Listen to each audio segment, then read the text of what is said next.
Hi అండి, అందరికి నమస్తే. ఎలా ఉన్నారు? Welcome to my channel.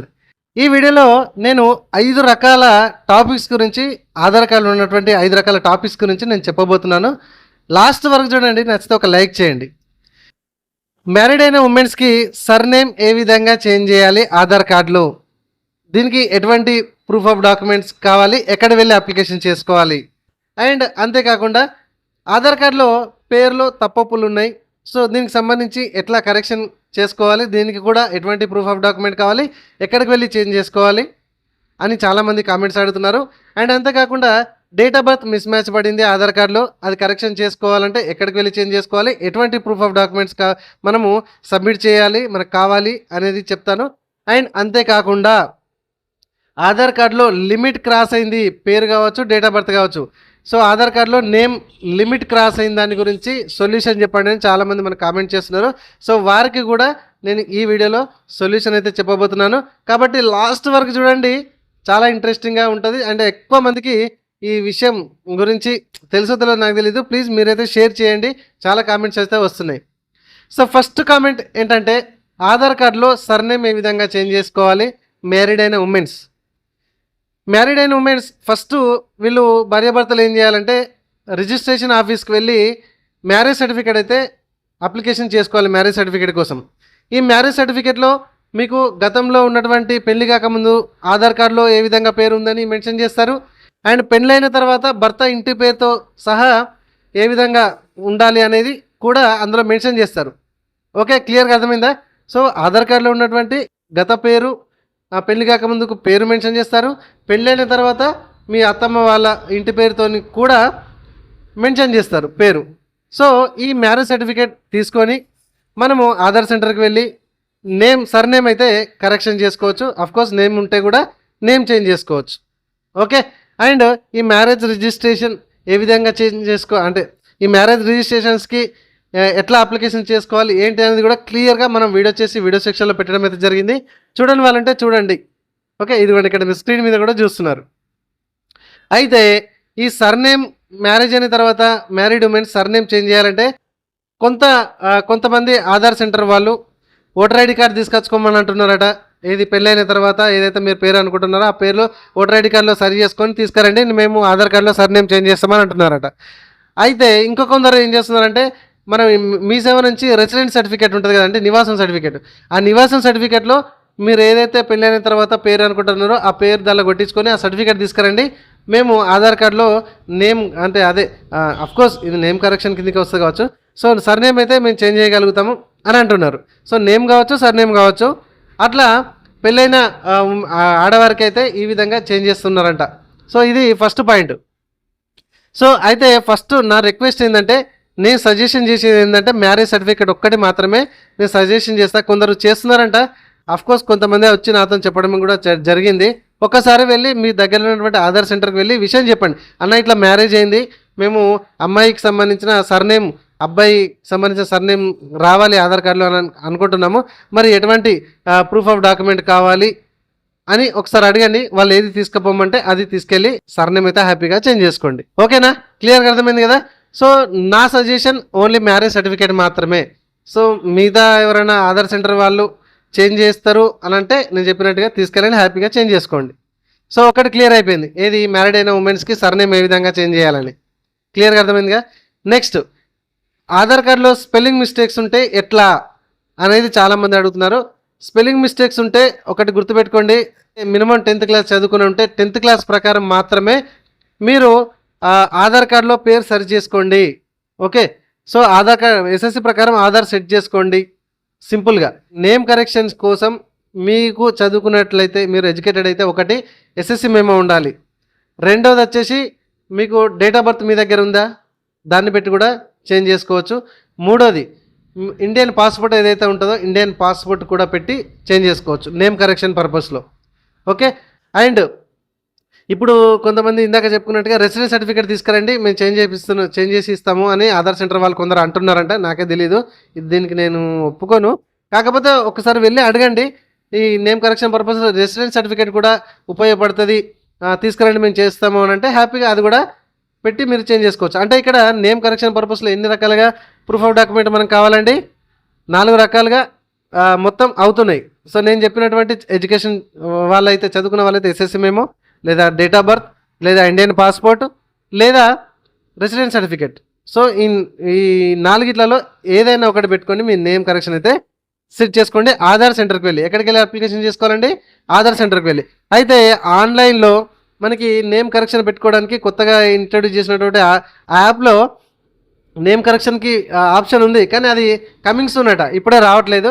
So next ఇది ఎప్పుడైతే నేమ్ కరెక్షన్కి మనం మొబైల్ నుంచి ద్వారా కానీ లేకపోతే ఇంటి ద్వారా నుంచి చేసుకోవడానికి ఎప్పుడైతే ఫెసిలిటీ యూఐడిఏ వాళ్ళు కల్పిస్తారో అప్పుడు వెంటనే నేను చేసి వీడియో సెక్షన్లో పెడతాను. కాబట్టి మన ఛానల్ని ఒక లైక్ చేసి సబ్స్క్రైబ్ చేయడం మాత్రం మర్చిపోకండి. Okay. And date of birth, third వచ్చేసి డేట్ ఆఫ్ బర్త్. ఓకే, చాలామంది డేట్ ఆఫ్ బర్త్ మిస్టేక్ పడింది ఆధార్ కార్డులో ఎట్లా అని అంటున్నారు.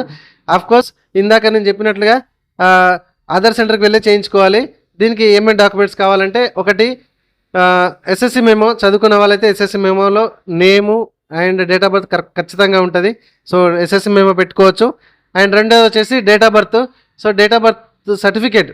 So date of birth certificate కూడా ఖచ్చితంగా డేట్ ఆఫ్ బర్త్ చేంజ్ చేసుకోవడానికి ఉపయోగపడుతుంది, నేమ్ కరెక్షన్ చేంజ్ చేసుకోవడానికి ఉపయోగపడుతుంది. అండ్ థర్డ్ వచ్చేసి మీకు ఇండియన్ పాస్పోర్ట్. సో ఇండియన్ పాస్పోర్ట్లో కూడా నేమ్ ఉంటుంది, డేట్ ఆఫ్ బర్త్ ఉంటుంది, అది కూడా పెట్టుకొని చేంజ్ చేసుకోవచ్చు. సో డేట్ ఆఫ్ బర్త్ పర్పస్లో మాత్రం ఈ 3 మాత్రమే ఉపయోగపడతాయి, రెసిడెన్స్ సర్టిఫికేట్ అయితే ఉపయోగపడదు. ఇది గుర్తుపెట్టుకోండి. ఓకేనా? నెక్స్ట్ ఫోర్త్ పాయింట్ ఏంటంటే, నేమ్ అనేది లిమిట్ క్రాస్ అయింది. ఆధార్ కార్డులో పేరు కరెక్షన్ చేంజ్ చేసుకోవాలంటే లిమిట్ క్రాస్ అయింది, దీనికి సొల్యూషన్ చెప్పండి అని చాలామంది అంటున్నారు. సో ఈ వీడియోలో నేను చెప్తాను. అఫ్కోర్స్ డేట్ ఆఫ్ బర్త్ కూడా సేమ్ టు సేమ్ ప్రాసెసే ఉంటుంది. So same to same proof of document కూడా దీనికి ఉపయోగపడతాయి. అంటే ఒకటేసారి రెండు చెప్తున్నా, ఆధార్ కార్డులో లిమిట్ క్రాస్ అయింది అండ్ డేట్ ఆఫ్ బర్త్ కూడా లిమిట్ క్రాస్ అయింది అనే దానికి నేను ఇప్పుడు చెప్తున్నా. వెరీ ఫస్ట్ టైం మీరు ఆధార్ కార్డు దిగినప్పుడు అది కాకుండా, ఆ నేమ్ కాకుండా ఇంకా మనకు నేమ్ కరెక్షన్ కోసం 2 సార్లు ఛాన్సెస్ ఉంటాయి. అండ్ డేట్ ఆఫ్ బర్త్ కూడా 2 సార్లు ఛాన్సెస్ ఉంటాయి. ఓకే. జెండర్ వచ్చేసి ఒకసారి ఛాన్స్ ఉంటుంది. ఓకే. సో నేను ఇప్పుడు 3 రకాలు కూడా, అఫ్కోర్స్ ఇక్కడ జెండర్ కూడా నేను మీకు యాడ్ చేస్తున్నా. సో కొందరికి జెండర్ మిస్టేక్ పడిందని కూడా చెప్తున్నారు. డేట్ ఆఫ్ బర్త్ అయితే, నేమ్ అయితే, ఈ 3టికి సంబంధించిన ప్రాసెస్ కూడా సేమ్. ఓకే. సో ఇప్పుడు నేమ్ ఎగ్జాంపుల్ చెప్తాను పట్టండి. ఇప్పుడు శివ ప్రతాప్ తేజ, ర్యాండమ్గా చెప్తున్నా, ఈ పేరు కావాలని కాదు, దయచేసి అర్థం చేసుకోండి. శివ ప్రతాప్ తేజ అనే ఒక పేరు ఉంది. Aadhaar card very first time issue చేసినప్పుడు దానిలో కొంచెం స్పెల్లింగ్ మిస్టేక్ వచ్చింది అనుకుందాం. సో అయ్యో ఇది స్పెల్లింగ్ మిస్టేక్ వచ్చిందని మీరు తెలుసుకుని ఆధార్ సెంటర్కి వెళ్ళి మీ దగ్గర ఉన్నటువంటి correct proof of document, SSC memo కావచ్చు, ఇండియన్ పాస్పోర్ట్ కావచ్చు, డేట్ ఆఫ్ బర్త్ సర్టిఫికేట్ కావచ్చు. ఓకే. ఈ 3 ఏదైతే మీ దగ్గర అవైలబుల్ ఉందో కరెక్ట్ డాక్యుమెంట్, అది పెట్టి నేమ్ కరెక్షన్ కొరకు అప్లికేషన్ చేసుకుందామని అనుకుందాం. అప్పుడు కూడా ఆ Aadhaar centre operator miss match కొట్టిండు, అంటే తప్పు కొట్టిండు, అది అప్రూవల్ అయిపోయింది. అయ్యో ఇదేంది మళ్ళీ తప్పు కొట్టిండు అనుకుందాం. ఇప్పుడు లిమిట్ క్రాస్ మనకు 2 ఛాన్సెస్ ఉన్నాయి, రెండిట్లలో ఒకటి కంప్లీట్ అయిపోయింది, ఇంకెన్ని ఛాన్సెస్ ఉన్నాయండి? 1 ఛాన్సెస్ ఉంది కదా. మళ్ళీ వేరు అన్న, మనం మళ్ళీ తప్పు కొట్టిరన్నా, మళ్ళీ ఏంది ప్రాబ్లం ఇది అని అంటే మళ్ళీ ఎంట్రీ చేశాడు అనుకుందాం, మళ్ళీ కూడా మిస్టేక్ చేసిండు. ఓకే. అంటే ఇక్కడ మీరు మీ ఇంటెన్షన్ కొద్దీ మీరు చేసుకోవట్లేదు, కావాలని మీరు చేసుకోవట్లేదు, అక్కడ ఆపరేటర్ అనేది తప్పు చేస్తున్నాడు, గుర్తుపెట్టుకోండి ఇది. సో ఇక్కడ మీరు 3వ సారి చేసుకుందామంటే అక్కడ లిమిట్ అనేది క్రాస్ అయిపోయింది. ఇటు డేట్ ఆఫ్ బర్త్ కావచ్చు, నేమ్ కరెక్షన్ కావచ్చు, జెండర్ కావచ్చు, నేను 3టికి సంబంధించి చెప్తున్నా, సేమ్ ప్రాసెస్ అయిపోయింది కదా లిమిట్ క్రాస్. మరి ఏం చేయాలి అంటే ఇప్పుడు చూడండి, కరెక్ట్ వినండి. మీరు థర్డ్ టైం కూడా 2 సార్లు వేరు అయిపోయింది, థర్డ్ టైం కూడా ఆధార్ సెంటర్కి వెళ్ళండి. అన్న మీరు ఫస్ట్ టైం చేసినావు మిస్టేక్ చేసినావు, సెకండ్ టైం కూడా చేసినావు మిస్టేక్ చేసినావు, థర్డ్ టైం చేయండి అని చేస్తారు. చేపిస్తే అది రిజెక్ట్ అవుతుంది. ఆ రిజెక్ట్ ఫామ్ దగ్గర పెట్టుకోండి. ఓకే. ఇక్కడ మీకు ఏమేమి కావాలి డాక్యుమెంట్స్ అంటే కనుక ఆ రిజెక్ట్ అయిన ఫామ్ ఒకటి దగ్గర పెట్టుకోండి. 2 మీ యొక్క ఆధార్ కార్డ్ దగ్గర పెట్టుకోండి. 3 మీ యొక్క ప్రూఫ్ ఆఫ్ డాక్యుమెంట్, అది డేట్ ఆఫ్ బర్త్ ప్రూఫా లేకపోతే నేమ్ కరెక్షన్ ప్రూఫా దగ్గర పెట్టుకోండి, లేకపోతే జెండర్ ప్రూఫా. ఓకే. ఎస్ఎస్సి మెమో కావచ్చు, లేదా ఇందాక చెప్పుకున్న ఇండియన్ పాస్పోర్ట్ కావచ్చు, బర్త్ సర్టిఫికేట్ కావచ్చు, ఇవి దగ్గర పెట్టుకోండి. మనం ఎక్కడికి వెళ్ళాలి ఇవి పట్టుకొని అంటే, హైదరాబాద్లో మన తెలంగాణ స్టేట్కి సంబంధించి నేనైతే చెప్తున్నా, మీ యొక్క యూఐడిఏ రీజనల్ ఆఫీస్ ఎక్కడుందో మిగతా రాష్ట్రాల వల్ల అక్కడికి వెళ్ళి ఇది కలవండి, ఇట్లా నేను చెప్పినట్టుగా. సో తెలంగాణ స్టేట్ వాళ్ళైతే యుఐడిఐ రీజనల్ ఆఫీస్ మనకు హైదరాబాద్లో ఉంది. 6th floor, east block, Swarna Jayanti complex, beside Maitrivanam, Ameerpet, Hyderabad 500038. Okay, so pin code అటు ఇటు అయినా కూడా అడ్రస్ అయితే అది. ఈ యుఐడిఐ రీజనల్ ఆఫీస్ మన హైదరాబాద్లో ఉంది, 6th ఫ్లోర్లో. అక్కడికి వెళ్ళి మనమైతే మన ప్రాబ్లం అయితే చెప్పుకోవాలి. ఓకే, చెప్పుకొని ఒక లెటర్ అయితే రాయాలి. సార్ ఇట్లా ప్రాసెస్ జరిగింది, ఇట్లా చేసినా కూడా మీ యొక్క మీ యొక్క ఆధార్ ఆపరేటర్ ఇట్లా మిస్టేక్ చేశాడు, ఇక్కడ లిమిట్ క్రాస్ అయింది, దయచేసి నా డాక్యుమెంట్స్ పరిశీలించి నాకు కరెక్ట్ ఏదైతే నేమ్ ఉందో, లేకపోతే డేట్ ఆఫ్ బర్త్ ఉందో, లేకపోతే జెండర్ ఉందో ఇది సర్చ్ చేయండి ఆధార్లో అని మీ యొక్క లెటర్ రాయాలి.